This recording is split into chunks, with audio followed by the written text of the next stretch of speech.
जी नाज़रीन, इस वक्त मैं न्यू मैक्सिको में खड़ा हूँ। न्यू मैक्सिको के साथ एरिज़ोना के साथ साउथ की तरफ, वेस्ट की तरफ अमेरिकन स्टेट है।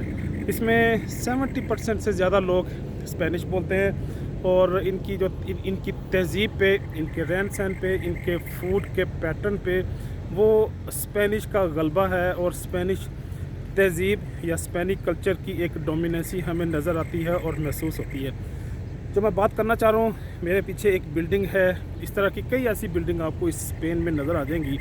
ये बिल्डिंग, ये तर्ज़ तमीर, ये इमारतों का जो पैटर्न है, ये तो मुसलमानों से बिलोंग करता है। शायद मुसलमानों से कहना मुनासिब नहीं होगा, अरब से बिलोंग करता है कि बाउंड्री वाल तामीर करते हैं, फिर कॉरिडोर तामीर करते हैं और इसके आंगन में, उसके सहन में एक फाउंटेन भी तामीर कर लेते हैं जहाँ से वाटर शावर होता है। तो ये तर्ज़ तामीर यहाँ पे जो मौजूद है, मैं समझता हूँ कि ये हमारे इस्लाम की, हमारे दीन की, हमारे मज़हब की, हमारे अकायद की, हमारे मखसूस मजाज की गमाजी करती है ये तर्ज़ तामीर। तो जो मैं बात करना चाह रहा हूँ, सिर्फ़ इस्लाम ही नहीं बल्कि क्रिश्चियनिटी भी जहाँ पे गई, वहाँ से फिर क्रिश्चियनिटी वापस लौट के नहीं आई।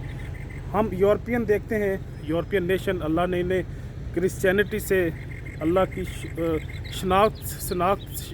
शनाख्त और पहचान से इन्हें रोशनास कराया। वो लोग जहाँ पे गए, वो चाहे अफ्रीकन कंट्रीज़ हों, वहाँ पे भी आपको जो मिशनरीज़ के, बिशप के, जीसस के मुजस्मे नज़र आएंगे।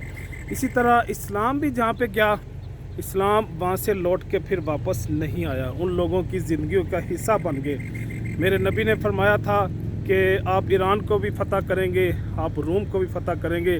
फिर उन्होंने ये भी पेशेनगोई की थी कि क़यामत तक ये दोनों सल्तनतें जो उस वक़्त की अपने आप को सुप्रीम नेशन समझती थी, जिस तरह आज अमेरिका और रूस है, अल्लाह के नबी ने फरमाया था कि ये दोबारा कभी नहीं उठेंगी और ऐसा ही हुआ।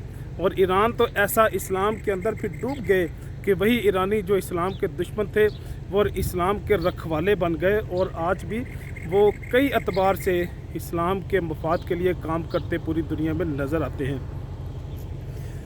जो मैं बात करना चाह रहा हूँ कि अकायद की, मज़हब की, फ़िक्र की, नज़र की और आइडियालॉजी की कोई हदूद नहीं होती। इस ना इनका कोई रेस होती है, ना ब्लड है, ना इनकी कोई वतनीयत है, कौमियत है।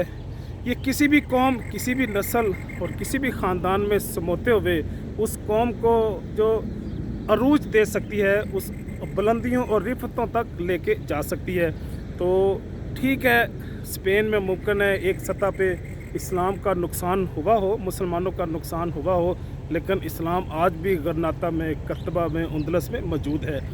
और सिर्फ ये नहीं, वहाँ पे वो लोग अपनी तहज़ीब, अपना कल्चर, अपना रहन सहन जब यहाँ पे भी लेके आए साउथ अमेरिका में, और इसी न्यू मैक्सिको में जहाँ पे खड़ा हूँ, यहाँ पे भी मेरे दीन की नुमाइंदगी करती हुई एक इमारत मौजूद है। तो गोया मेरा जो दीन है, मज़हब है, वो कभी भी नहीं ख़त्म होगा हमारा, क्योंकि मज़हब इस्लाम आखिरी दीन है, हमारे नबी आखिरी नबी हैं। इसके बाद ना कोई मज़हब है, ना कोई शरीयत है, ना कोई किताब है, ना कोई पैगंबर है। तो इसलिए ये क़यामत तक ज़िंदा और ताबिंदा रहेगा।